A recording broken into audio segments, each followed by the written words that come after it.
Good afternoon, ladies and gentlemen. It is my pleasure to welcome you to the IPS-Nathan Lecture Series by Mr. Piyush Gupta, our 17th S.R. Nathan Fellow for the Study of Singapore. Today, Mr. Gupta will be delivering his first lecture titled Balancing Stability, Trust and Innovation. Following his lecture, Mr. Gupta will take questions from the audience in a Q&A session. The Q&A session will be chaired by Ms. Teo Swee Lian, Chairman of CapitaLand Integrated Commercial Trust Management Private Limited. Before we begin, please allow me to go over some housekeeping rules for the event. Thank you all for joining us at the auditorium today. Please be reminded to switch your mobile phones to silent mode. The lecture is being streamed live on IPS Facebook and for the first time on the Business Times Facebook and YouTube channel. It will also be recorded and uploaded onto our IPS website and our social media platforms later. Please submit your comments and questions at any time during the lecture through the Facebook comment boxes or YouTube live chat. For our audience members here at the auditorium today, please step up to the mic during the Q&A session to ask your questions. We will try our best to answer as many questions as we can during the Q&A. We would also like to hear your views on the event. There will be a QR code on the screen and a link in the feed at the end of the lecture to submit your feedback. Director of IPS, Janadas Devan, will now deliver his opening remarks. Director, please.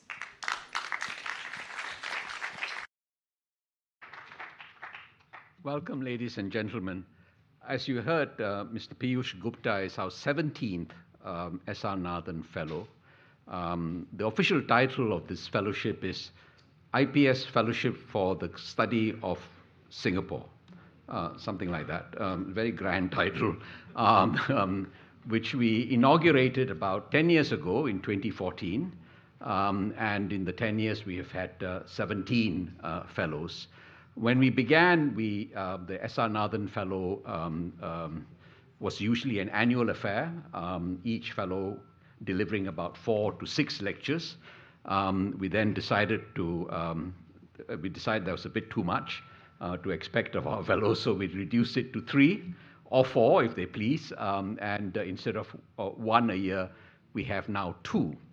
And it's been a very highly successful series of lectures, and thanks to the generosity of our donors and, of course, the continued generosity of our corporate associates, without whom we would not be able to fund or run much of our IPS's programs. Piyush is the first S.R. Nathan Fellow from the financial sector. So we thought we might as well begin with the best. He's the closest we have to what used to be called Master of the Universe many years ago when I think the term was applied to Alan Greenspan and Bob Rubin and I think Larry Summers. But the financial sector is 14% of our GDP. And I think it is only appropriate that we have at least one person delivering a series of lectures on 14% of the GDP. As the title or the name of the lectureship designates or denotes, we established this fellowship to honor our 6th and longest serving president, Mr. S.R. Nathan. And I'm grateful that we got sufficient support from a number of donors to be able to sustain this fellowship for this long and probably in perpetuity. And not only that, spawn a kind of junior series from the fellowship. We have young scholars once every 2 years or so presenting their findings and in a variety of fields. We'll have one junior S.R. Nathan Fellow soon. Let me end by thanking Ms. Teo Swee Lian for agreeing to chair the session. The lecture will take generally about 45 minutes to 50 minutes, followed by a rather free-flowing question and answer, which will last at least another 45 minutes or so. For the first time, as my colleague just announced, this is being live streamed through Business Times Facebook and YouTube platforms, so as to allow a wider audience from Singapore's business and financial community to join us. So please join me in welcoming Piyush as the 17th S.R. Nathan Fellow. Thank you so much, Director. Ladies and gentlemen, without further ado, I would like to invite Mr. Piyush Gupta to begin his first lecture titled Balancing Stability, Trust and Innovation. Mr. Gupta, please.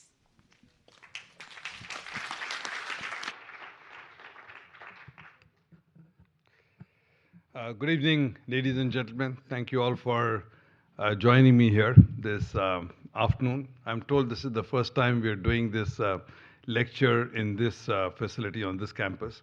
I'm very pleased because I live 3 minutes away from here. It saved me a bit of a schlep. So thank you for that as well. Big thank you to the Lee Kuan Yew School of Public Policy, the Institute of Policy Studies, for appointing me as a fellow. I knew President Nathan, but not as well as some of you did. I met him a few times. And I was always struck by both his humility, but his sense for the public and people. I thought he was a remarkable man in his own way. So it's a privilege to be part of a lecture series that serves to honor him. You know, Singapore has often been described as an unlikely country, an unlikely nation. So I want to say, similar vein, Singapore is probably a very unlikely financial center. If you think about financial centers, New York, London, Tokyo, they're architected of a common theme, which is a strong domestic economy, and therefore a financial system that needs to support and grease the wheels of industry, the wheels of commerce, large public populations, and so on. Well, Singapore had none of these. And so, not unlike other sectors in the economy, we created a financial sector which was really outside in. We had to obviously look after our domestic system, but that was actually quite unusual. We weren't the only ones who tried it, creating an offshore financial center, if you will. Several other centers did all over the Caribbean. But by and large, they either didn't scale or they picked up a bit of a smell. And therefore, if you had to look back and look for a successful example of a financial center that was able to pull it off, it would have to be Singapore. Quite interesting. So as I was discussing with Janadas, what would be a good theme to talk about, just this fact that we've been able to do something so distinctive in Singapore, I thought it might be interesting to go back and try and understand what were the conditions that allowed us to build this kind of financial center. But perhaps more important, I also think that the nature of finance and what the world of finance is going to be is changing very rapidly. And technology is changing everything. It's changing whether through Gen AI or through Web3 blockchain, everything's going to change. But finance is likely to change perhaps more than any other sector and any other industry. And the reason for that is very simple. We don't make anything. Our industry is all about bits and bytes. It's about information, and it's about accounting entries, and it's all virtual. So it is very, very amenable to being redefined. I want you to think about the nature of value. So when people started off in value to the barter system, you exchange something for another thing. And then you wanted something, a medium of exchange to put valuations together. So you moved to cowrie shells, and then you moved to metal, to gold and silver. And then Gutenberg came up with the printing press, and so we moved to hundis and bills, and then the central bank started using paper, so paper became currency. And then fast forward in the 1950s, plastic was a buzzword, and so we all started carrying plastic, and that became value.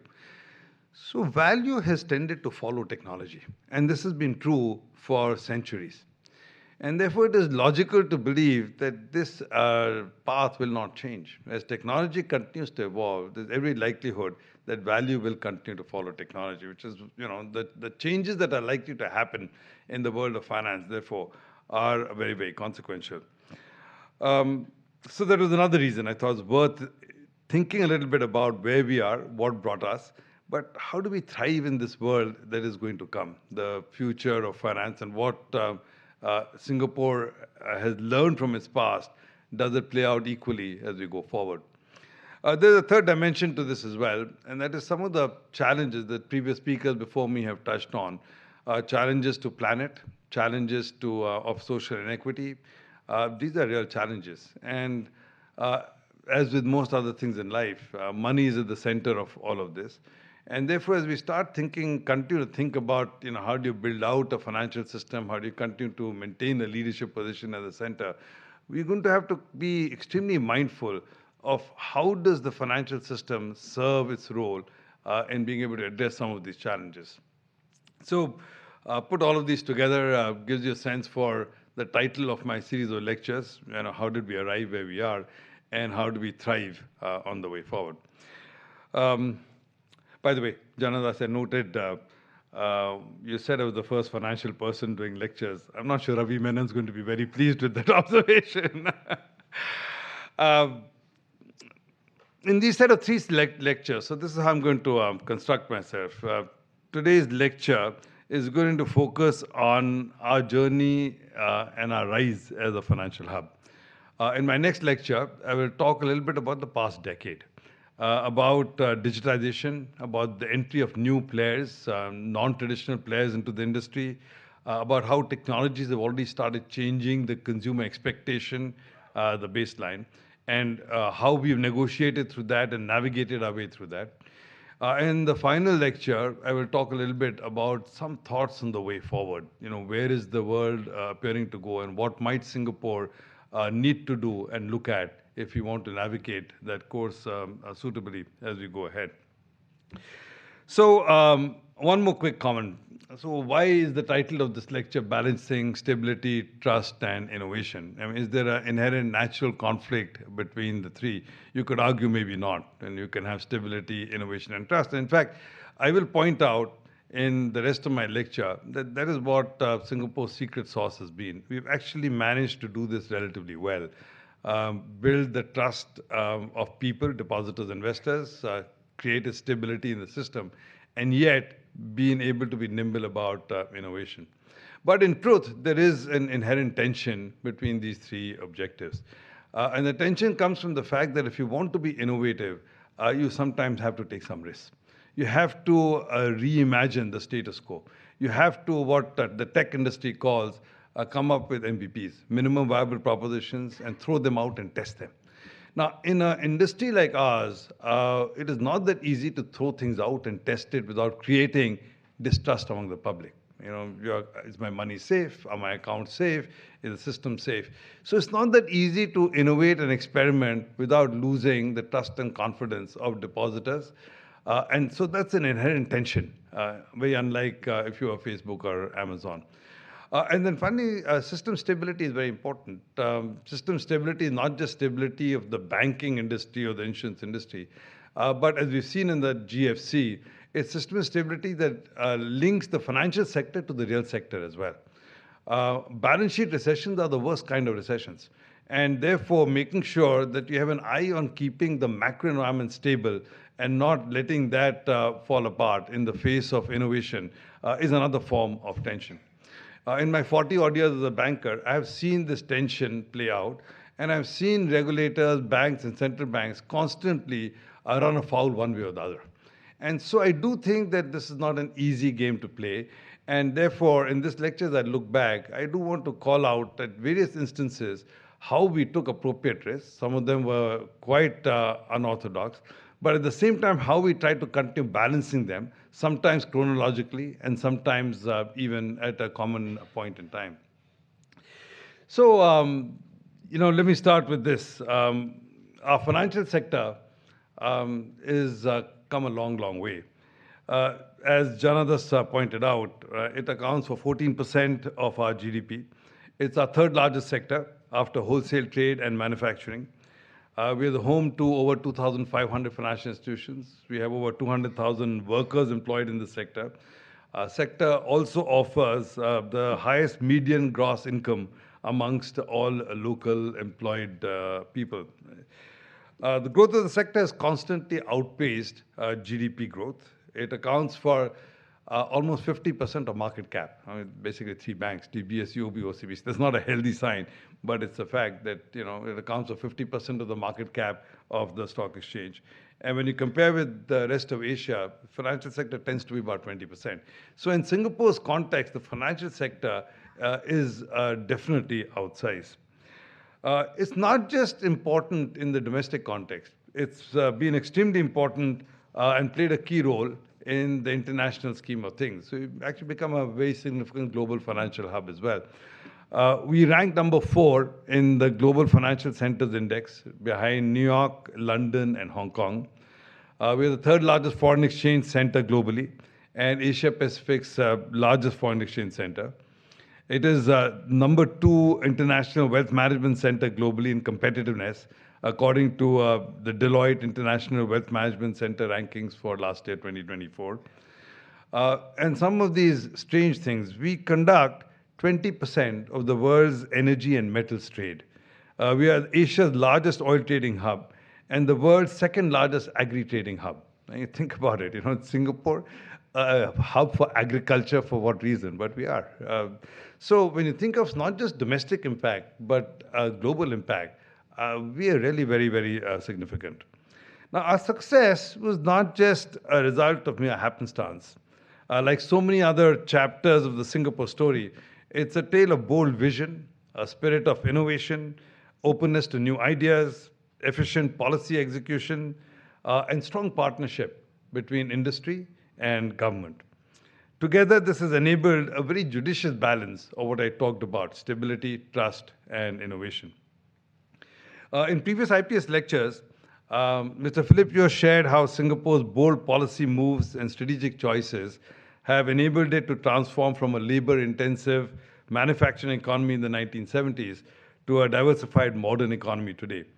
And then my friend Chong Meng discussed how Singapore has played an outsized role in global trade and the international maritime sector on the back of its reliability, stability, rule of law, effective governance, R&D strength, and again, a wide range of financial services. In this lecture, I will outline similarities in the growth of the financial sector, showing how bold policy decisions, a willingness and nimbleness to pivot in response to external developments, and a spirit of partnership and collaboration have been cornerstones of Singapore's dramatic rise as a global financial sector. By the way, some of this, my last caveat, some of you, this is lived reality. I was talking to Mr. Joe Pillay earlier. He's here to hear my talking about things that he put into place. But for me, I came to Singapore in the 1990s, so I had some familiarity. But I really settled down here only in the 2000s. So for me, the research into our history was actually very constructive, instructive, and very, very fascinating. And I do think it has some lessons to point to us. So our roots as a financial hub can be traced to the creation of the Asian dollar market, the ADM, in 1968. So in the late 1960s, many of you know this, the growth of the euro-dollar market, which is US dollar-denominated deposits held at foreign banks outside the US, created demand for an Asian market to bridge the gap in global trading hours between the US and European markets. At that time, Dutch economist Albert Winsemius, then chief economic advisor to the Singapore government, was discussing potential growth areas for Singapore with banker J.D. Van Unen, who showed on a globe how Singapore could provide 24-hour banking between the closing of the US markets and the opening of the Europe markets. Now, Mr. Van Unen submitted his proposal to the then Finance Minister, Mr. Hon Swee Sen, who discussed it with PM Lee Kuan Yew. They recognized the significant potential of shaping Singapore into a financial center. With Asia's rapid industrialization and growth at that time, it was an opportune moment to serve as a regional center for Eurodollars and facilitate flow of global savings into investments in the region. Financial services was a promising growth area, given Singapore's limited land and scarce natural resources. The development of a financial center would also support and complement the growth of Singapore's export-oriented manufacturing industry. Now, I'm going to come back to this point later in my talk, but you have to reflect that in the late 60s, the notion that the world would become a dollar-denominated world and that euro dollars would be so significant, so much so the dollar economy would be so significant, wasn't obvious. We were just coming off a world which is a very sterling denominated world, certainly through till the Second World War. So something to reflect on. But along with the Asian dollar market, we did something which was actually truly novel. The formation of a two-tier banking system in the form of an Asian currency unit and a domestic banking unit, ACU and DBU. In contrast to the DBU, which held domestically focused operations and was denominated mainly in Singapore dollars, the Asian currency unit was created by the MAS as a booking account to allow banks to accept deposits and provide loans in foreign currency. The Ministry of Finance also provided a concessionary tax rate on offshore income earned by banks' ACUs. The ACU, which held a bank's offshore operations and was subject to less stringent regulatory rules and requirements than the DBU, grew rapidly. During 1970 to 81, primary deposits expanded at an annual rate of over 60%, reaching $9.5 billion by the end of March 1981. Now, $9.5 billion doesn't sound like much today, but in those days' money, that was very, very significant. As of March 1981, there were 120 ACUs, including 8 operated by local commercial banks and 77 by foreign commercial banks. The segregation of international and domestic banking activities via the ACU and DBU aimed to safeguard financial stability by mitigating risks of fund flows into the ADM, impacting domestic monetary policy. It also shielded domestic banks from larger foreign financial institutions while allowing these institutions to participate in Singapore's financial services sector. The formation of the ADM and ACU was highly unorthodox. At that time, while Hong Kong was largely recognized as the main regional financial center, the Hong Kong authorities opted not to grow an offshore market in Hong Kong due to concerns that an offshore market would drain liquidity from the domestic market. In contrast, Singapore's development of an offshore market was a conscious decision to serve as a platform to orchestrate flows of regional savings into regional investments. It aimed to diversify the Singapore economy to include an international center, an international leg, as part of a larger shift towards becoming more outward orientated in recognition of the limitations of our small domestic banking market. It also allowed Singapore's financial sector to play a key role in serving the growing demand for foreign currency transactions and foreign exchange needs of a rapidly developing Asia.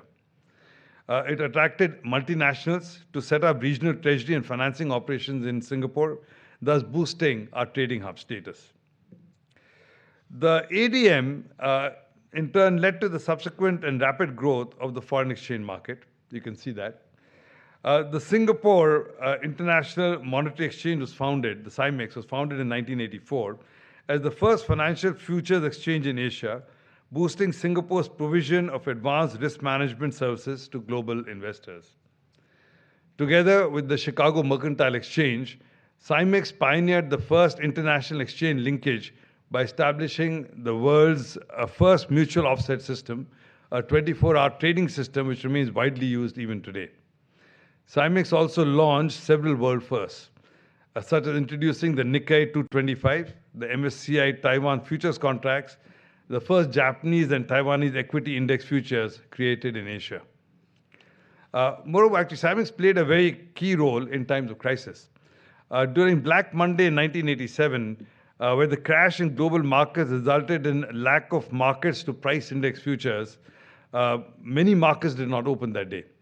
SIMEX took a decision to remain open and is still recognized today for doing that and making sure that price transparency was available. So on the back of all this, Singapore today stands as the third largest foreign exchange market in the world and the largest foreign exchange center in Asia, having overtaken Switzerland in 1992 and Tokyo in 2013. Again, I talked about the bet we made on the US dollar. We also made a bet on a regulatory possibility of two sets of regulations. A set of regulations for the international approach we wanted, and a different set of regulations for the domestic market. So in our history, we have been able to be quite adroit about leveraging, taking bets on trends and leveraging regulations in a way that was to the advantage of our overall system. Fast forward to the 2000s. I call it the second wind. Through the late 80s and 90s, the MAS took a relatively conservative regulatory approach to safeguard the stability of the financial sector by facilitating its controlled development. It prioritized the resiliency of the system and risk minimization to protect depositors and investors and uphold trust in Singapore's markets. High prudential standards were imposed, and only reputable foreign institutions were allowed entry. While this approach, along with Singapore's strong economic and financial fundamentals, allowed Singapore to weather the 1997 Asian financial crisis relatively better than other Asian economies, there was recognition that the world around us was changing. As then Deputy Prime Minister and MAS Chairman, Mr. Lee Hsien Loong noted, we cannot simply extrapolate this success or the policies which have produced it into the future. Key drivers of change included technological developments, growing cross-border competition, and a structural trend towards greater industry consolidation. First, advancements in information technology and telecoms allowed financial institutions to introduce new products, services, and distribution channels. Markets were also becoming increasingly globalized, with technology enabling global trading 24/7, as well as free flow of capital. Second, intense cross-border competition enabled by both technology and regulatory liberalization led to more efficient financial systems globally. Third, financial centers were undergoing consolidation, especially the emergence of London as Europe's key financial center. And there was a concern or a belief that you might start seeing more similar consolidation in Asia as well. At the same time, the Asian financial crisis highlighted potential risks that Singapore would have to manage should it open the system, including its inherent vulnerability to external shocks and the risk of contagion. So in 1997, a financial sector review group was formed to conduct a comprehensive review of Singapore's financial sector. Private sector committees were commissioned to examine issues such as banking competitiveness, banking disclosure, corporate finance, and the stock exchange. The review resulted in a new approach to supervising and developing the financial sector with three key thrusts. One, liberalizing the financial sector. Second, reviewing the regulatory and supervisory framework. And third, taking a more strategic and proactive approach to development. This was a bold move. As Mr. Lee Hsien Loong put it then, changing policies is never easy. It is harder to change policies which have been extremely successful and which continue to yield results than policies which have failed and must clearly be abandoned. Yet, we have to look ahead and prepare for major changes in our operating environment. While the MAS had been conservative in its regulatory approach towards banks and financial institutions, which had enabled Singapore to remain relatively unscathed by the financial crisis, changing external conditions necessitated a shift in that approach. This involved balancing promoting liberalization and innovation while continuing to safeguard stability. Singapore had to figure out how to become less cautious, but in a careful way, as Mr. Lee observed. The financial sector, the FSRG, identified key sectors that would benefit from greater liberalization: asset management industry, capital markets in debt, equity, and derivatives, the banking industry per se, and insurance. In each of these, MAS took decisive steps to liberalize the financial sector while carefully calibrating its approach. Asset management. The asset management industry expanded rapidly in the 1980s as investors looked to grow their portfolios after experiencing negative rates of return following high inflation in the early 1980s. The fast-growing emerging Asian markets were an attractive investment target, and Singapore emerged as a key destination for fund managers to manage regional investments. The authorities recognized the long-term growth prospects of the asset management industry and its potential to draw a wider range of intermediaries and issuers to Singapore, which would spur the expansion of debt and equity capital markets in turn. A vibrant sector would also boost the insurance and reinsurance sectors, which required asset liability matching and asset management. In 1998, the government thus set a vision to develop Singapore into Asia's premier fund management hub. However, it acknowledged that regulatory and institutional weaknesses were constraining the industry's growth potential. To address these limitations and encourage the industry's development, MAS implemented incentives to attract more international asset management firms and buy-side firms. It streamlined the regulatory structure for fund managers and unit trusts, loosened regulations to enable foreign fund managers to enter and distribute their products in the domestic market with greater ease, and progressively allowed for more offshore investments by local funds. The CPF investment scheme rules were also revised to allow and encourage CPF members to engage professional asset managers to manage the investable funds. Foreign fund managers were offered significant tax incentives to manage funds from CPF. This not only aimed to boost the asset management industry, but also develop efficient capital markets that reflected the view of professional investors. Taxes on distributions from unit trusts for residents and the withholding tax requirement on taxable distributions to unit holders were also removed. To encourage existing and new firms to expand in Singapore by providing seed money, GIC increased the amount of funds placed with external private fund managers in Singapore from some $10 billion to some $35 billion, while MAS itself placed out $10 billion of funds over 3 years. The private sector also played a significant role in promoting the fund management industry, with the Investment Management Association of Singapore serving as a key platform, working with the regulators, providing regular feedback on key concerns, as well as suggestions for regulatory improvement. Consequently, the AUM by fund managers in Singapore rose from $274 billion to over $2.6 trillion in 2015, and as of last year, over $6 trillion, marking the first time that Singapore's AUMs have exceeded $6 trillion. Reflecting the nature of Singapore's role as an international center, 77% of funds were sourced from outside Singapore, while over 88% of funds were invested outside Singapore. So a great example. So you think about the 80s or the 2000s, right? Asset managers are beginning to grow. The Blackstones, the BlackRocks, the trillion-dollar fund managers did not exist. Right? At that point in time, to open up for our investors, our individuals, our citizens, to be able to actually take part of the CPF, to take part of their own thing, and to encourage the creation of these products or the availability of these products was not easy. Because there's always this balance of our local citizens need to be safeguarded, and we don't know what these big bad boys might come in and do. But we bit the bullet. And you look at the consequences of that over the last 25 years. Capital markets.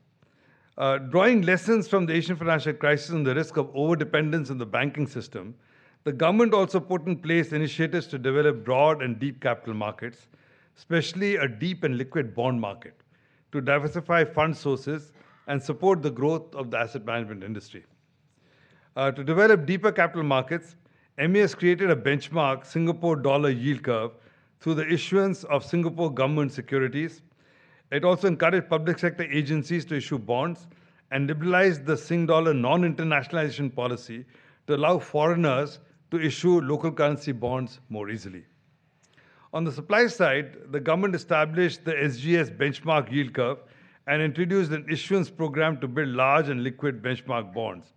Actually, Singapore's our domestic debt issuance is actually quite unique.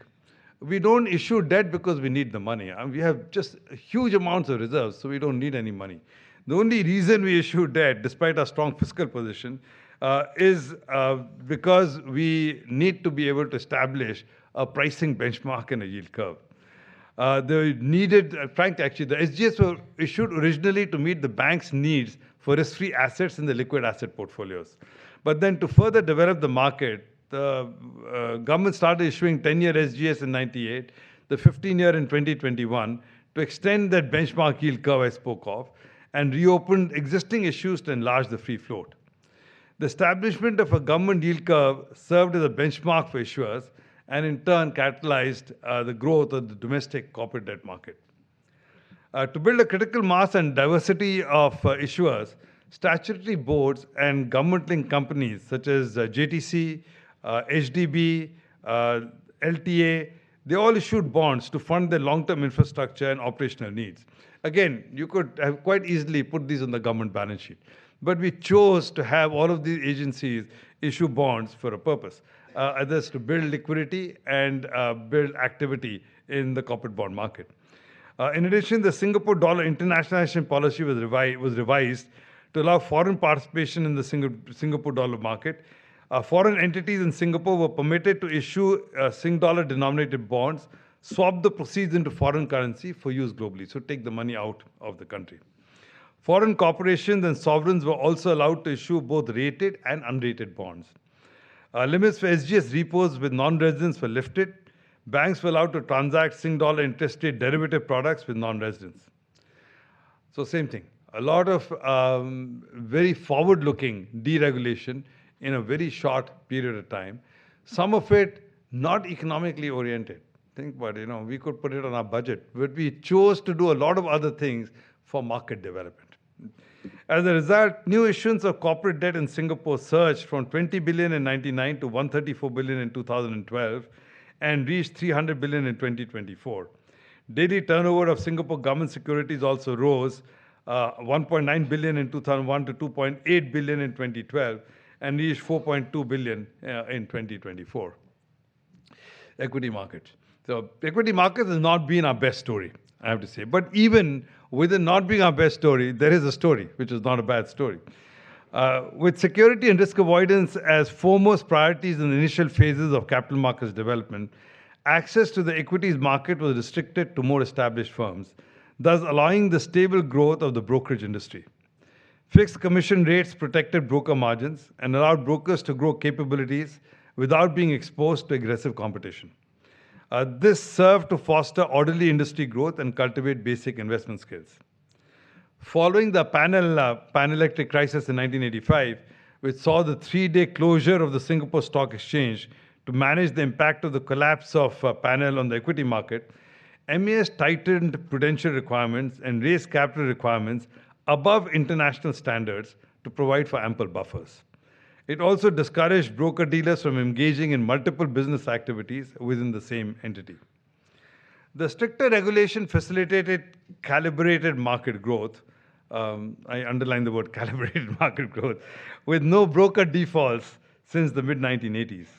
In the 1990s, however, there's the same recognition that while our reputation as a safe and well-regulated market should be maintained, we had to try new regulatory approaches to modify the previous protective stance, which had resulted in higher cost, lower efficiency, and lower liquidity.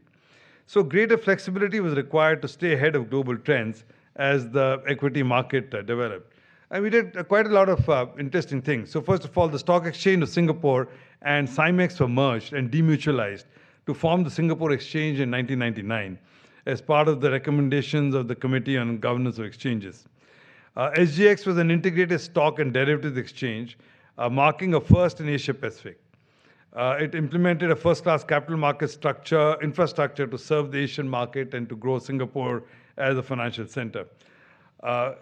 This involved encouraging greater market participation, leveraging synergies between securities and the derivatives markets to expand our product base and boost liquidity. We aim to enable integrated access to trading and settlement across instruments and markets by engaging in strategic alliances to develop platforms connecting liquidity pools in the region and across time zones. SGX introduced new products such as the interest rate derivative contract, revised listing rules to allow flexibility for growth and technology companies to list in the Stock Exchange of Singapore's main board, as well as for foreign companies to list in Sing dollars. We replaced fixed commission brokerages with freely negotiated commissions. But at the same time, MAS tightened risk management standards. The T+5 settlement cycle we brought down to T+3. And as a consequence of some of these things, our equity capital markets and capitalization grew. But I would hasten to add that if you look at, like I said, of all our markets, we are great in foreign exchange. We have a tremendous fixed income market. We have a tremendous wealth management, asset management market. So you've got to figure, why does our equity market not keep pace?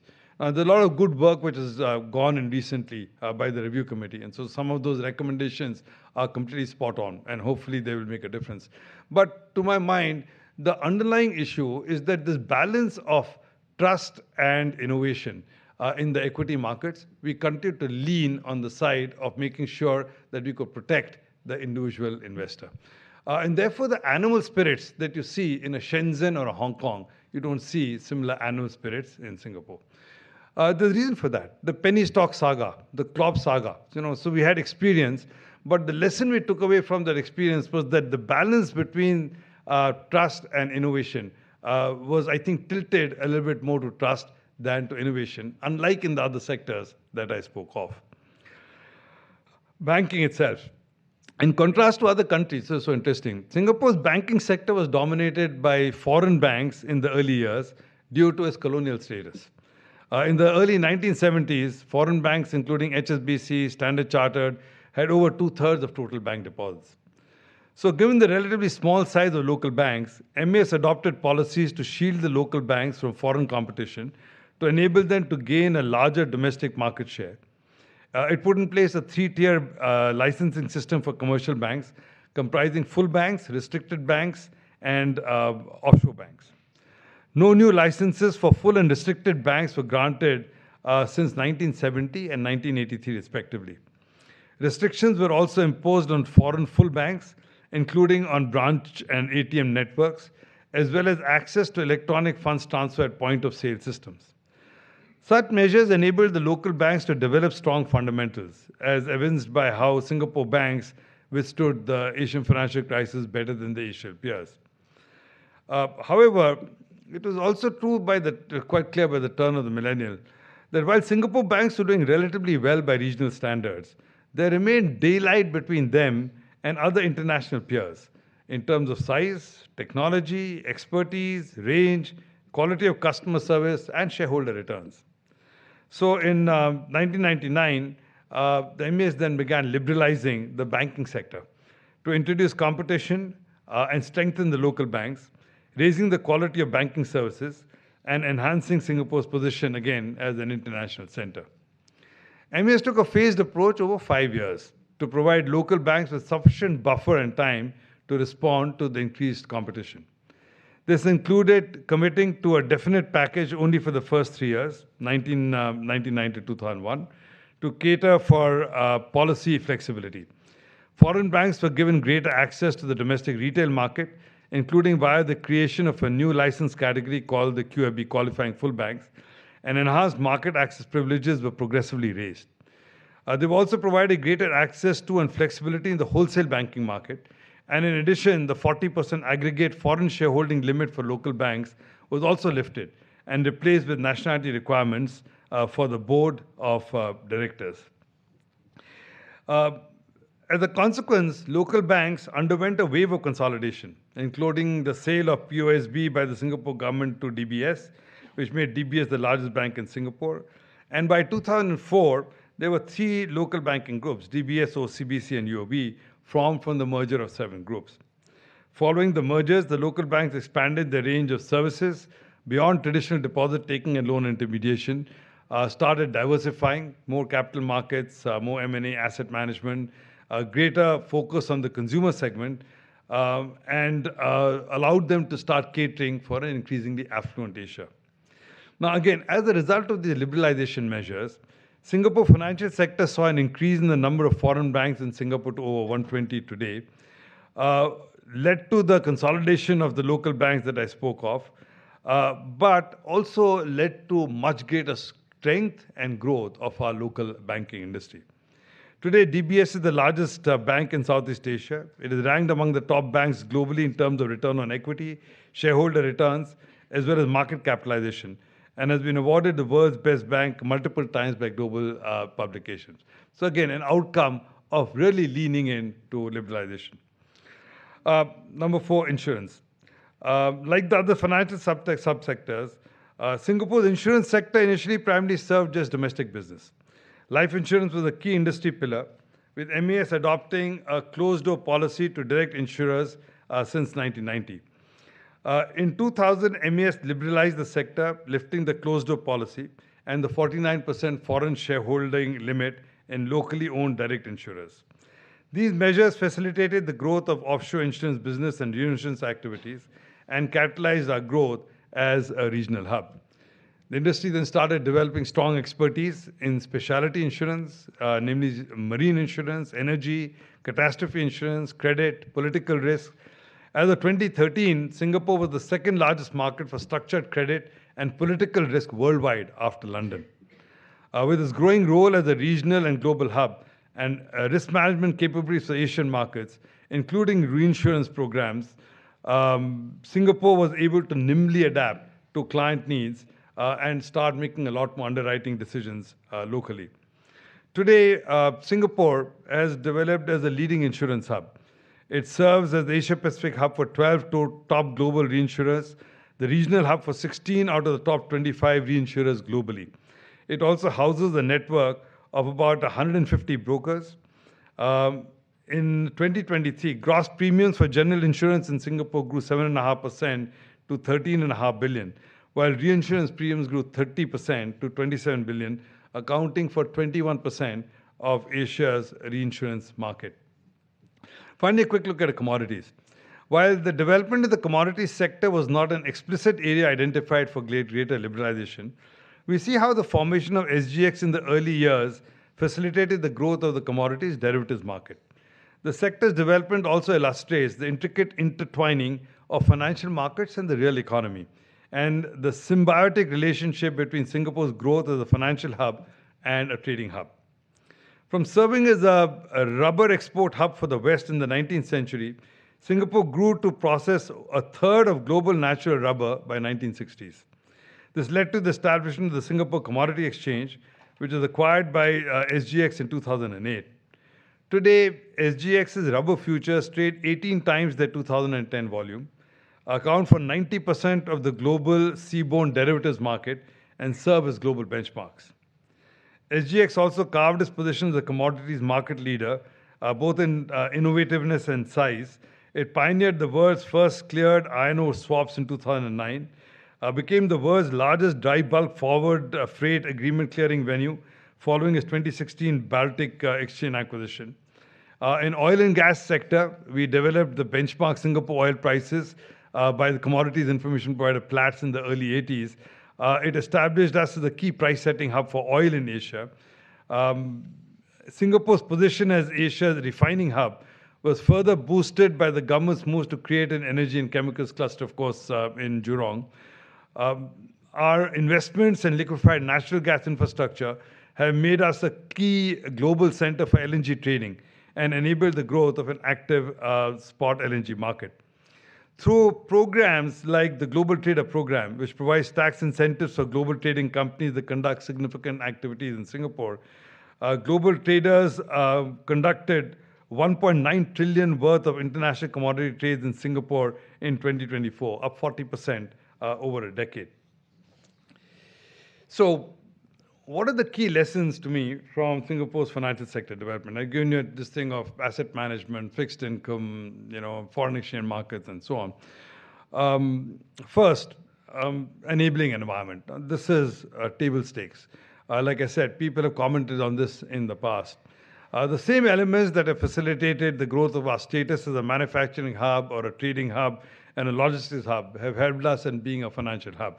Obviously, language, our international connectivity, our skilled workforce, our pro-business environment, political stability, efficient public service, the rule of law, a trusted neutral status. These are fairly common to all of the sectors in which we operate. The second was we managed to create broad platforms which were quite synergistic. And there's something to reflect on. Within the financial sector, there were meaningful synergies across subsections. For instance, the growth of the banking industry resulted in the expansion of banks into sectors like equity and debt capital markets, M&A, asset management, and so on. The strong fundamentals of the asset management industry, in turn, laid the foundations for the rapid growth of the wealth management sector. The deep interlinkages between the various financial subsectors thus boosted the growing sophistication of the market, which in turn attracted more globally established players, thus creating a critical mass of players that spurred the growth and vibrancy of the sector.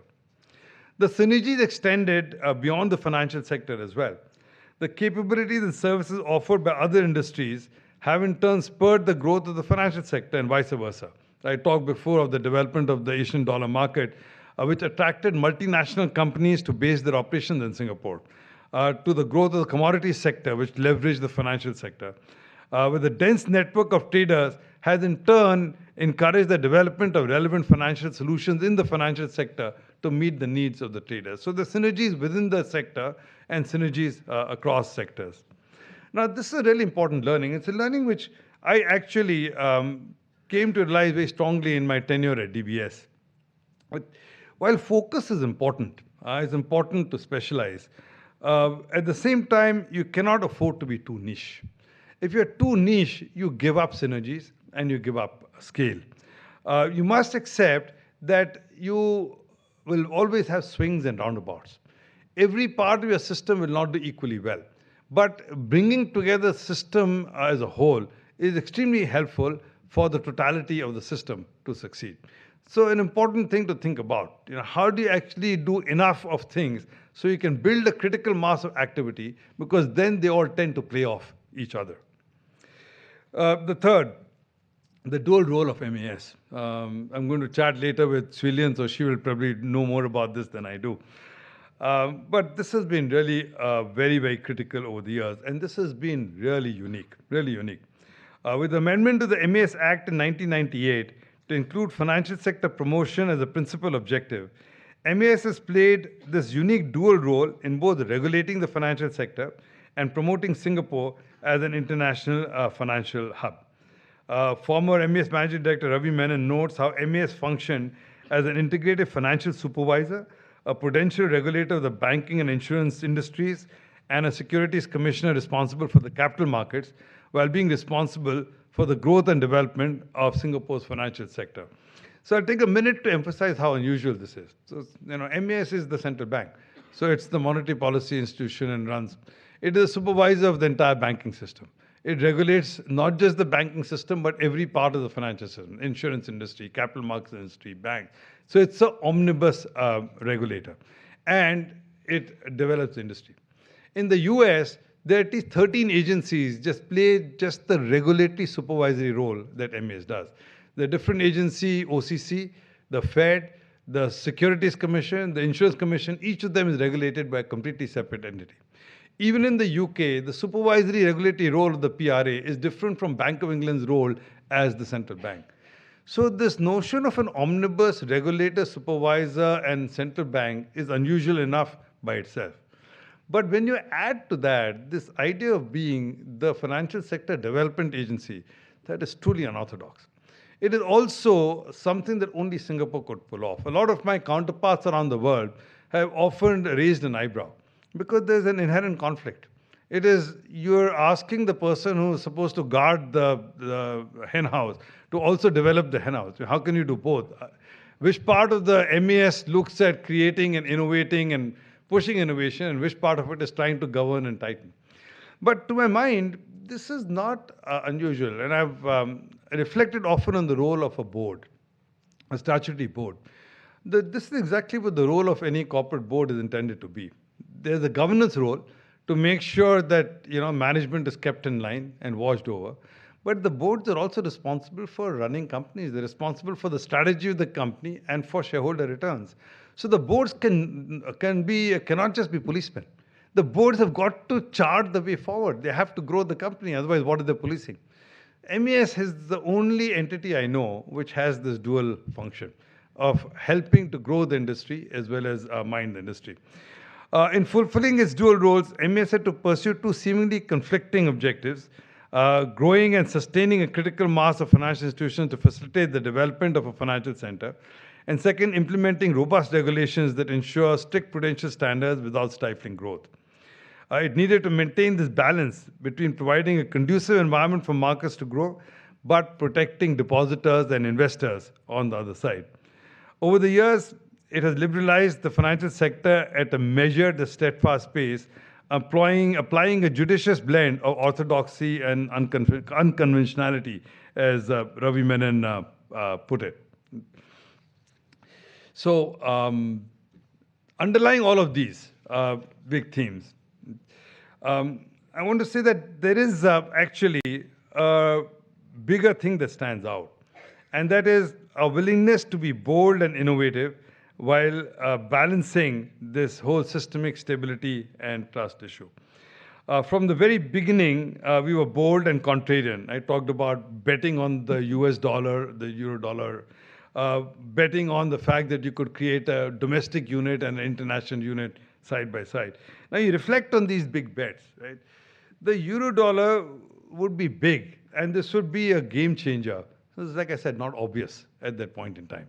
In a world that is coming over from the sterling shock, certainly not obvious. But we decided that we would push and try to create it, and then see if you could leverage the international dollar market, which eventually became not just a store of value, but a medium exchange unit of account.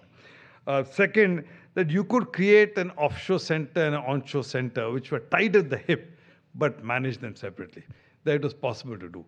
And again, no example of anybody being able to pull this off. Discrete regulation, making sure that you continue to control the gateways in which funds flow move from one part of the system to the other part of the system, but giving it enough impetus to be able to build out the international part of the system. And then creating an exchange for settlement, both CIMEX and later, a settlement and trading exchange for the new instruments that were created on the back of that. Now, I'm hammering on this because this is foreshadowing things I hope to talk about in my second and probably my third lectures. I do believe that the world today is at a very interesting point where the nature of value might see a change once again.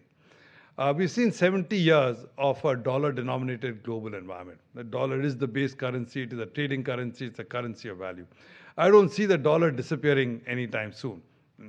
Nevertheless, there are signs that there are worries about the US dollar. A little bit of dollar debasement might be beginning to occur. And whether it's an alternative currency, which I doubt, or a new form of store of value. Stable coins are in fashion in the last 2 months, but they're not the only way you could come up with a new store of value in an alternative currency. In many ways, we're at a similar point in time. And so it begs the question, do we have the same capability, capacity, and willingness to make some big bets in our future? That was even the policy approach, the way we dealt with policy at that time was actually quite different. To give MAS this dual role I talked about was unorthodox. As PM Lee Hsien Loong said then, the key to the success of Singapore's growth as well-regulated, international, trusted, and vibrant financial hub was MAS's combination of caution and creativity. Adhere to sound economic principles while creatively adapting policy frameworks to suit Singapore's context. It set high regulatory and supervisory standards while taking a facilitative and risk-proportionate approach. It ensured financial stability while promoting innovation and seizing opportunities. So again, today we are at a similar juncture. The kind of policy architecture we need, the kind of policy environment we need, the kind of players that are entering the industry are very, very new. And therefore, we're once again at a point in time where we have to make some thoughtful but bold calls. How do we create a policy architecture and how do we deal for a new set of players and a new set of people who participate in the world of finance? Can we learn from the lessons that we did when we liberalized the industry in 2000 and make sure that we keep doing that as we go forward from here into what I call the brave new world? We do a fairly good job of that, even today, I have to admit. And I wanted to wind up my lecture with one example, and that is the wealth management sector. The wealth management sector is a great example of how we've continued to balance the need for trust and the need for growth. It's a very tricky industry, the wealth management industry. Wealth clients are notoriously fickle and can move their assets around very, very easily. The industry thrives when regulations are simple and clear, and the customer journey is easy and efficient. A regime that encourages innovation and access to diverse asset classes and markets is table stakes. You need that. Multiple asset classes, easy innovation. Favorable incentives and tax regimes are welcome. At the same time, the sector is very high risk. It's seen to be a magnet for money laundering and other illicit activities. Sanctioned entities are constantly searching for ways to beat the system. There are also important questions around suitability and appropriateness of products and recommendations, with a history of mis-selling driven by incorrect incentive structures within the industry. So getting the balance right is like walking a tightrope.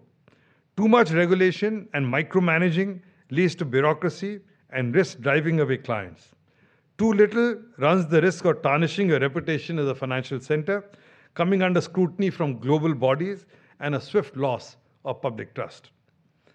In this environment, the growth of Singapore's wealth sector has been laudable, with the number of single-family offices surpassing 2,000 last year, from approximately 400 in 2020.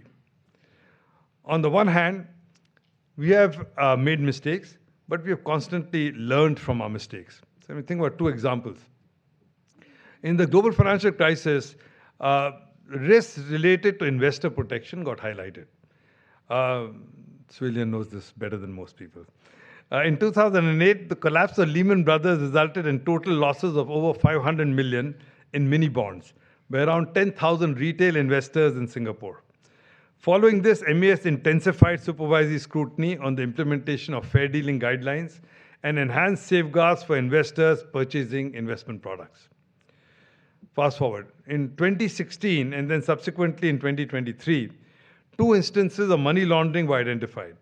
The first concerned flows related to 1MDB, and the second was the largest money laundering case in Singapore, involving nearly $3 billion in laundered assets by 10 foreigners. In both cases, the MAS took meaningful supervisory action, including imposing substantial fines of almost 30 million on 8 financial institutions in relation to the 1MDB incident, and 27 million on 9 financial institutions for the second case.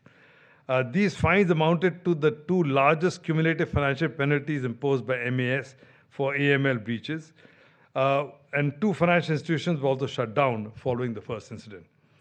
These enforcement actions sent a strong signal of MAS's zero-tolerance stance towards money laundering and financial fraud. To further mitigate such financial crime risks, MAS also tightened AML regulations and launched a national anti-money laundering strategy along with the Ministry of Home Affairs and the Ministry of Finance that outlines Singapore's whole-of-society approach to addressing money laundering risks.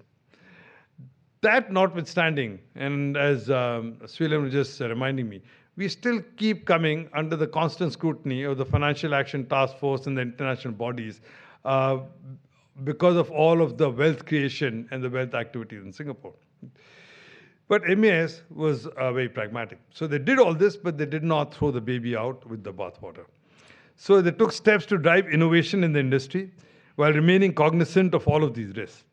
Implemented a range of incentives and schemes such as tax incentives for family offices.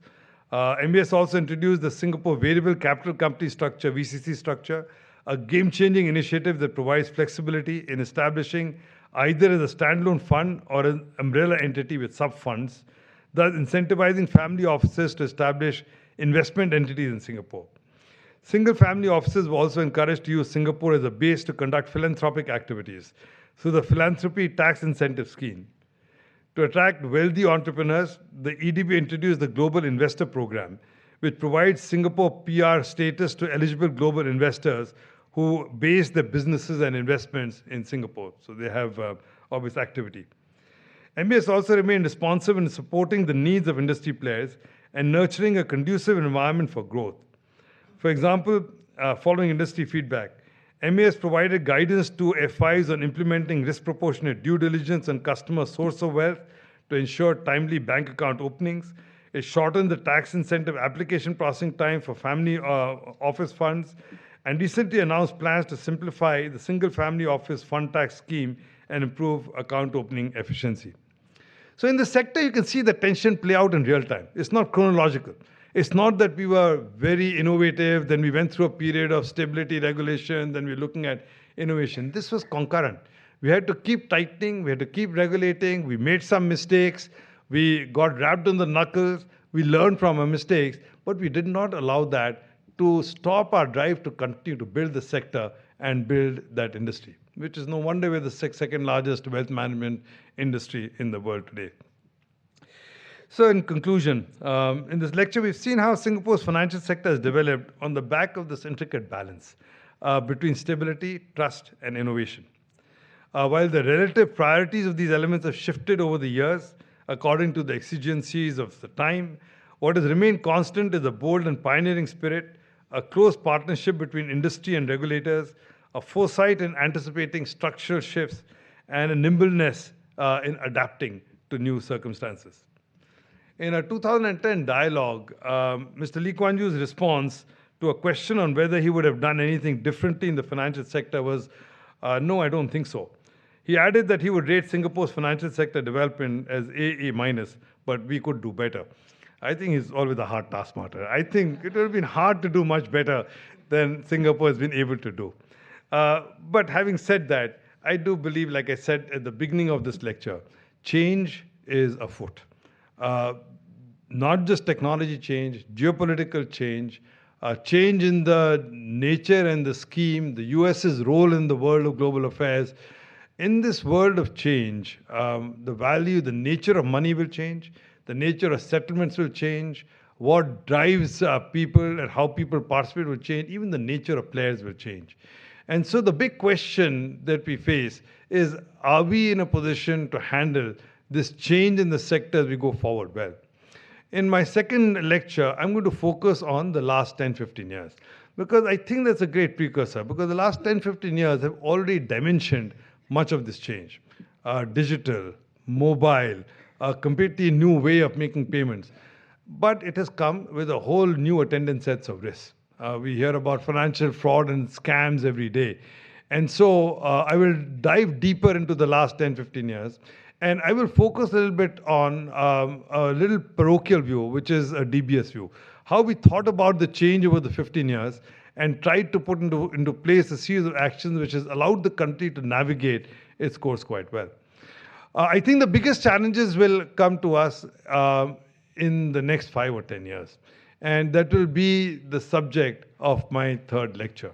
What should we or could we do about central bank digital currencies? What is the big thing about stable coins? And after the Genius Act in the US, it seems to be the best game in town. How about crypto, Bitcoin, Ethereum? Web 3.0. Should we lean into Web 3.0, where the evangelists predict a world where you won't need a nation state or even a central bank, really? So a lot of it in lecture 3 will be a little bit forward-looking and hypothetical, speculative. But I do hope I've whetted your appetite enough so that I can take you through some of the events that happened over the last decade, but equally what I think we might need to worry about in the decade to come. Thank you all for your attention.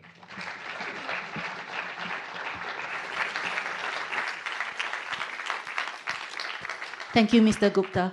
For those watching the lecture online, please submit your comments and questions to the respective Facebook comment boxes or YouTube live chat. For audience members here, please step up to the mic to ask your questions.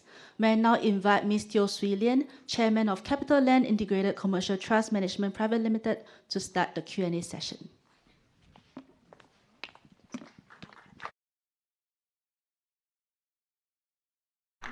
I got one. Piyush, well done. Yes, sir.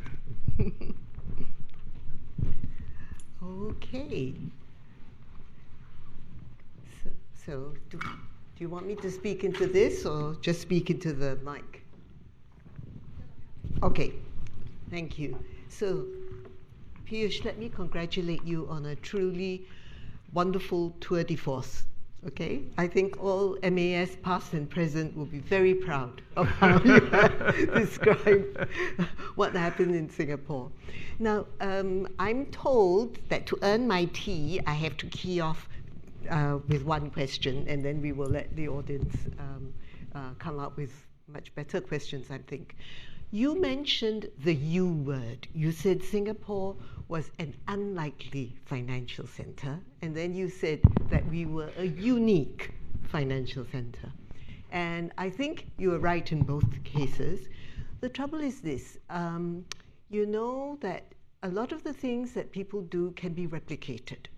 And I was just, as you were talking, I was reminded that some of you may know, it's an open letter, that when the new government came in the UK earlier this year, they asked all the different agencies to talk about what they would be doing for their industries to try and promote London. And so the Bank of England wrote a letter, PRA, to the Treasury. It's on their website, so I'm not putting anything out there that's secret. And in one of the paragraphs of that letter, it said that it would also look at a suggestion made by some international bankers that they look at the example of Singapore, where the MAS provides a concierge service to bankers wishing to grow in Singapore. I sent it to my former colleagues in the MAS because I wasn't sure if they liked being known as concierge. But it just shows that, I mean, this is the mighty London looking at an example in an ex-colony of how they might go forward. So we may not be so unique in the future. How are we going to be constantly ahead of the pack? So, I wish you had been a concierge when you were supervising me.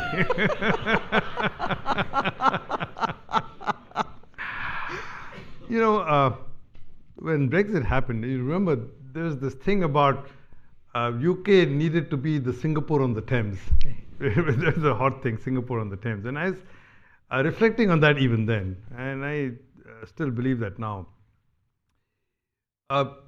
See, Singapore's magic, apart from all the enabling conditions, rule of law, etc., which, I mean, obviously UK has the rule of law, they have, you know, manner of speaking, they speak English.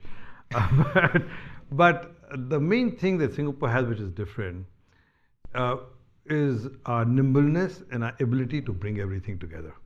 You know, we are today big enough to matter. You know, we have reserves, we have cloud, we have per capita, we have global standing, so we're not inconsequential. But we are small enough to be nimble. So we can bring the public sector, we can bring the private sector, we can bring our civil sector all together and come to a commonality of understanding and move forward from there. And which is one reason why I think MAS can do so many things together. I think we are benefited by size. I joke that, you know, US has 13 regulators, but on the other hand, they're a massive country. Maybe they need 13 regulators.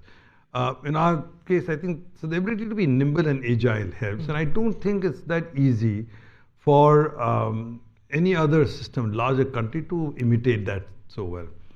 The second is a bigger issue of trust. You know, today my view is, in the West in particular, and the UK is one, the US, but most of the West, I think for good reason. The financial sector was quite egregious, and so you ran up into the 2008-2009 crisis. A large part of what was happening in finance was not supporting the real economy, and so you wound up with, you know, CDOs and CLOs, and frankly, even I didn't understand what they were. But as a consequence, I think many of the regulators were let down. They also, in some cases, probably were at the forefront of political, disquiet. And so the trust between the regulators and the industry broke down. And honestly, 15 years later, that trust has not been reestablished. Maybe it's just beginning to be. And therefore, even at DBS, we worked in so many jurisdictions. It was quite clear that in our interface in Singapore, when we talked to the regulators, MAS in particular, but the government in general, you started with the fundamental belief of innocent till proven guilty. And so people were willing to assume that you had best intent, and you could engage in constructive dialogue of why you were trying to do what you were doing. And then if there was a disagreement, at least you understood the basis of the disagreement. In many of the Western regimes, I found that you could not approach regulators with the spirit of open dialogue for a long period of time. Because the first thing was there is something in it for the industry, right? And so it's taken a long time to get over that. The rebuilding trust, I'm not sure it's there entirely even today. So I think that takes some time to rebuild. Then the third piece is this, the sector development idea piece. So in 2016, this is a true story, DBS had started its digital transformation in 2013-14. So I'd been at it for a couple of years with the team. And by then we were convinced that this is just a completely new way of banking, it's digital, it's going to change a lot of stuff. The International Monetary Conference, IMC, which is the largest advocacy body for banking, they had their meeting in Singapore that year. And I was at a dinner table with 8 other chairmen and CEOs, Wells Fargo, Barclays, some of the biggest. And we wound up taking a bet because the other 7 who were all from Western markets said at that time, nothing is going to happen because in our case, the regulator will not let it happen. The regulator will put in enough barriers and barricades to not let any of this thing happen. So we are quite comfortable. We don't need to change.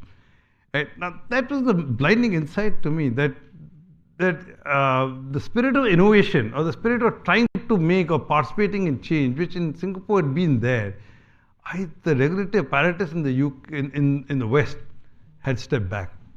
Now they're coming, people like Augustine Carson's, they're coming back with new form of money. Trump is leaning it with the Genius Act. So I'm not saying this will carry on forever. But certainly where we are today, I do think we have a position to be able to do things which many of our global competitors can't because of the 3 dimensions. The nature of our country, the trust between the public-private sector, and the willingness to adapt to new technology forms. Thank you very much. And we have quite a few questions lined up. This gentleman, yes. Thank you, Piyush, for your very wide-ranging lecture and the great framework you put together. My name is Satya. My question is to do with a rather dull and boring sector, which is infrastructure. You talked about the synergy between the real economy and the financial sector and how Singapore has done so well. And I must commend one sector, the real estate, where this has happened so well in terms of the capital markets and how the assets, not just in Singapore but internationally, have been crowded into the Singapore market. My question is, with regard to infrastructure assets like ports, airports, and so on, is this a bridge too far for these assets, both in Singapore and regionally, to be coming into the capital markets? Because I think there is a real opportunity for Singapore to capture the space in a much more synergistic way by also allowing for price discovery to happen in a well-managed financial center. Thank you. Thank you. So, the issue with infrastructure finance has always been challenging. For banks, one of the challenges has been duration, right? So these are long-term projects and banks generally have short-term money. So duration risk has been a challenge. We've tended to be commercial. But the bigger challenge has been political risk. It's not commercial risk that stymies the development of the sector. It is political risk. Because most infrastructure projects extend beyond the lifetime of a typical government. So a government will launch a project saying we want to do road, we want to do port, there'll be a change, the opposition will come in. The first thing the opposition does is I don't want to do the power plant, I don't want to do the port, and then you're left hanging. So the biggest lubricant is you got to go and make sure you get political risk cover. And the political risk cover is an incremental cost in the system which you don't get for any other forms of commercial this thing. So that's been a challenge, and that continues to create a pricing problem between your price discovery, what investors are expecting to get, and what, from a return standpoint, the sector finds financeable. The problem gets compounded when some parts of the infrastructure are direct public utility goods. So some of the biggest challenges are electricity or roads. And if you go and try to change electricity rates or try and change the toll road rate, you have strikes and you have civil unrest. So governments are very ginger about following through on consumer-driven public infrastructure rates. And so that tends to create another set of problems. So I'm telling you why the the sector is an unusual sector. By the fourth dimension is green. As I'm convinced that we're all in the middle of a thing where we're going to have to replace the whole carbon-intensive infrastructure sector with a green, less carbon-intensive sector, and that means you're going to have to start pricing for externalities. So I'm saying that even the pricing for current with political risk is a challenge. Pricing for externalities on top of that is a multiple challenge. How do you price for some of the stuff? So it's not an easy sector to be able to do. That notwithstanding, Singapore is actually not bad. If you look at the 5 biggest infrastructure finance players in Asia, a couple of them are Singaporean and 2-3 of them are Japanese. So the only bank players in infrastructure tend to be the Japanese and the Singaporean banks. But what you said is correct. The long-term solution is to access more and more the capital markets. I think one way to be able to get that and to solve the pricing problem is going to have to be more blended finance. You're going to have to look at a slug of financing there which prices the political risk, takes the first loss of political risk, or puts in a cheaper form of financing. Then the rest of the pricing stack falls into place quite nicely. Some of them have been pushing the fact that this is a good role for the supras to play, for the ADBs, World Banks, etc. to play, to come in and provide the political risk and the first loss risk cover. And they can do it just through a guarantee form. They don't even have to fund it. So there is some appetite, but it requires resolve from the principal shareholders of the agencies to be able to let them come in and guarantee first loss. And if you can do that, you can actually create something quite nice, and Singapore could well anchor that. Thank you, Piyush. So we only have 15 minutes and 18 seconds, so I'm going to try and do something en bloc. This gentleman, if you could ask your questions, and if the other 2 questioners have something which is similar, then we can take the few and I can try and be together. quicker. Thank you. Thank you very much for your profound insight and wisdom. My name is Patrick. If you were Singapore's new finance minister or president, what key message would you deliver with the key stakeholders? Second question is, what is your greatest hope and deepest fear for the future of finance in Singapore? Thank you. Wow. Okay, I don't know if the other 2, something similar? Yeah, Yeah. it is. Yeah. Thank you, Mr. Gupta, for this great talk. My name is Rohan. So, I mean, I kind of understood your talk also implicitly as a story of state-led development over the course of Singapore's history. And especially in that kind of post-independence period, the state played quite an entrepreneurial role, creating DBS, modernizing the banking system, the family-owned banks. And I know that it's continued to play a developmental role. Is there a case that the state should actually return to playing an entrepreneurial role again in the financial sector, creating financial firms, creating the new DBS, whatever form that takes?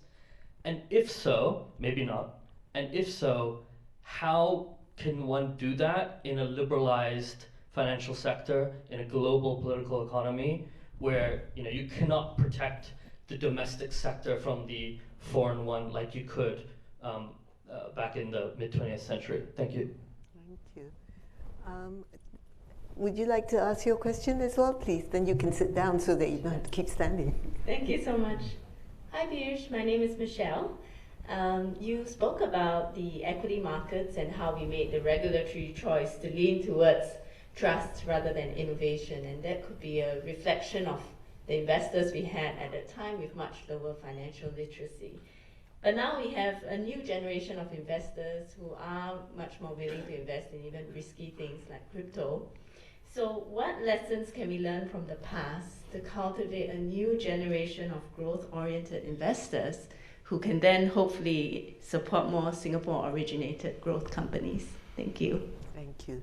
So future finance. Oh, we have one more in the front. Yes, please.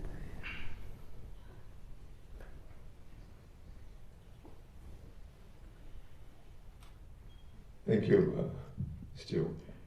I know Piyush in his interview after he retired, he said, time is a premium, so I tried to keep it short. Thank you very much. Congratulations for this excellent presentation. And also, I'm a humanities person, so there's a lot of heavy stuff, but it's really solid presentation. Thank you very much. My question is on trust, which you touched on a bit just now. And I wonder how did we Singapore fare in terms of that trust, element of trust, to be one of the leading financial centers in the world? And when I say trust, I think you touched on about the local element of trust was quite solid, was quite good. But what about the region, especially Malaysia, Indonesia, when you have the element of history, politics, culture, race? And it's easier, I suppose, to handle with Europe and America.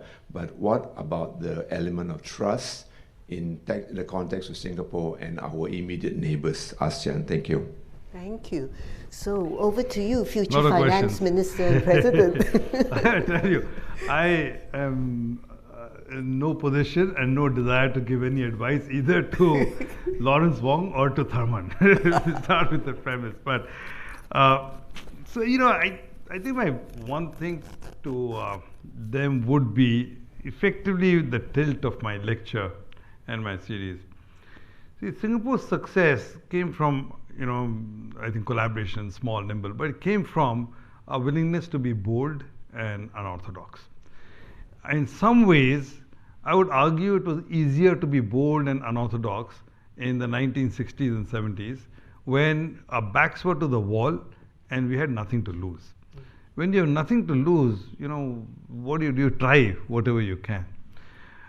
It's much easier for us to be unorthodox and bold in 2025 when we have trillions of dollars of reserves to protect, when we have per capita income which is in the top 5 in the world, and we have built something for our people. Now you're putting something at stake. You have something to lose.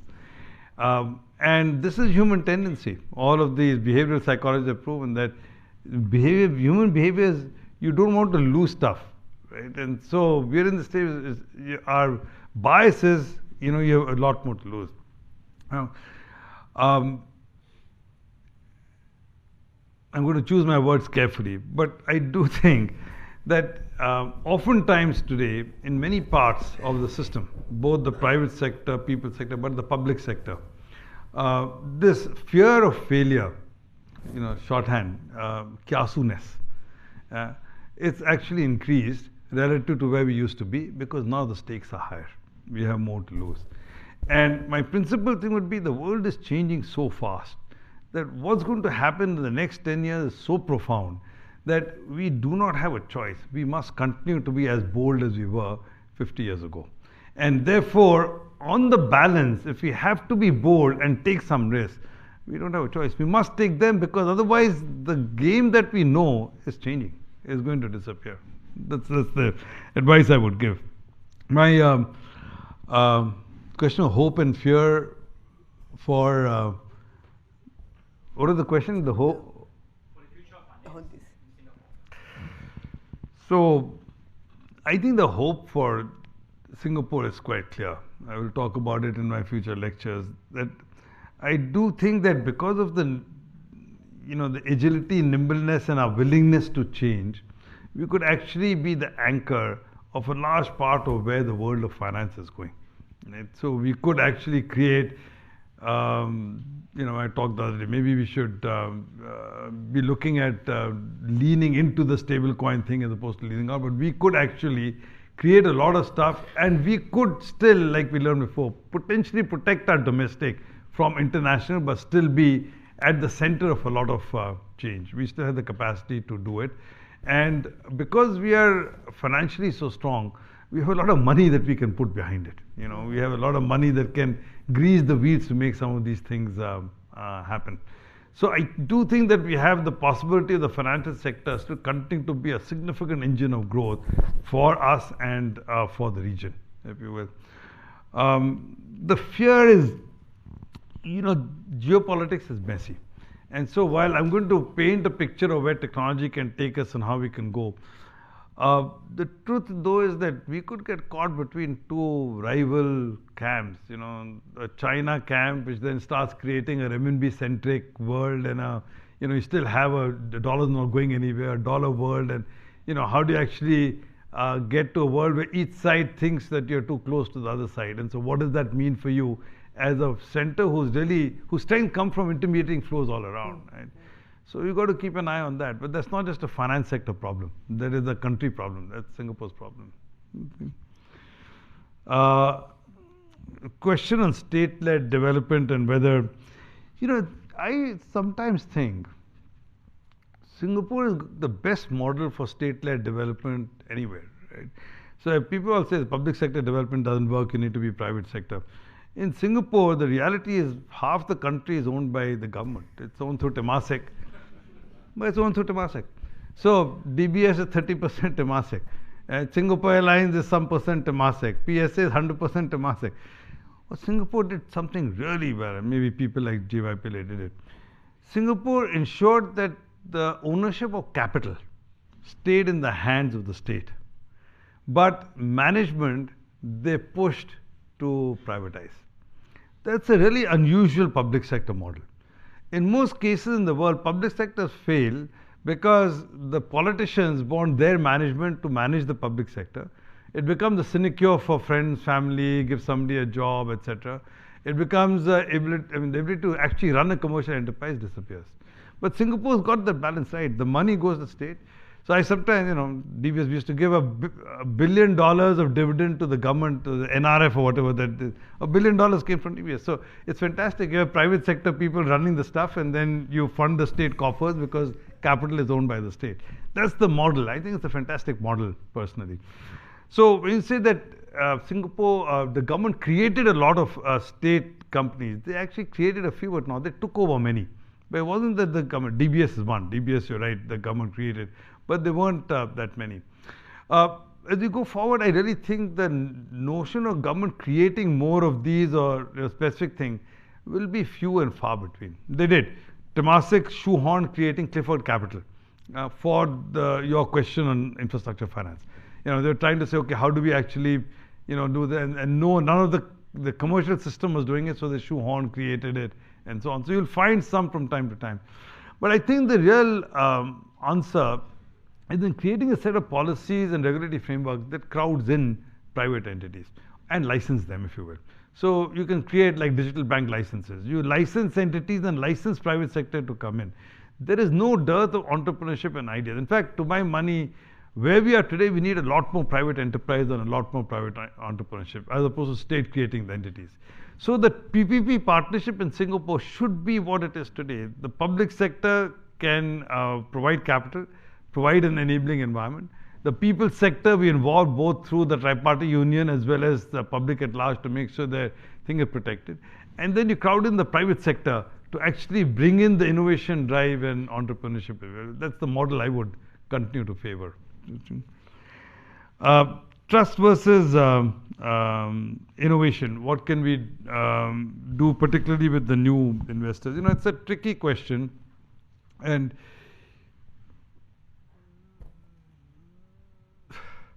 I'm wondering whether to be to pontificate on humanities a little bit. But see, I think one of the best things I do, I've been in Singapore 25, 30 years. One of the best things about Singapore is our public sector. It's fantastic. The world's best public sector. We take the best and brightest, whether you call it streaming or whatever. We take them, they do the stuff, they execute, do policy. One of the downsides of that is that we've tended to become a nanny state. We're becoming a nanny state to the extent that everybody relies on the public sector. So everybody relies on the government for everything. And that's an attendant downside of what we created. So the fantastic upsides of what we created, the downside is the private sector or the individual is all reliant on saying, this is government will do. Right? And that extends over into this domain of individual investors and investor risk-taking capability. Our investors are by and large part of this thing saying, they will be protected.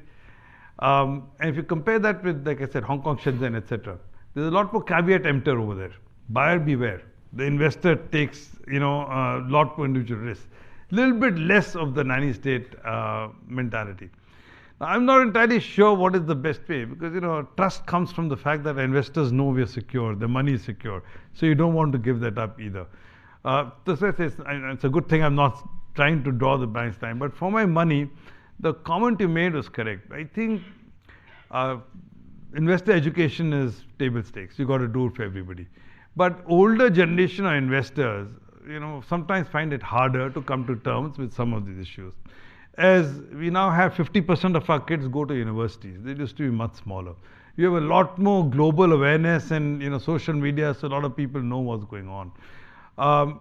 In that world with continuing investor education, I do think that we should be tilting the bias a little bit more towards this buyer beware, caveat emptor, letting investors express. I'll tell you something which Shulin I should tell MAS. So 5 years ago, DBS, we launched in 2020, I think, the crypto exchange. I was convinced that this tokenization is the thing to do, and we said, okay, we'll do a crypto exchange. And originally the idea was to only tokenize fixed income, equities, property. Then I realized that if we don't let them do some trading in crypto coins, we won't get liquidity. So we opened up to do trading in Bitcoin, Ethereum, and so on, 4-5 coins. But we did it only for rich people, accredited investors. So I was trying to persuade MAS saying, you should let me offer it to the public at large. If anybody wants to go and buy something, what's the harm? And of course, MAS, I think a little bit guided by the political master, said, over our dead bodies, and not going there.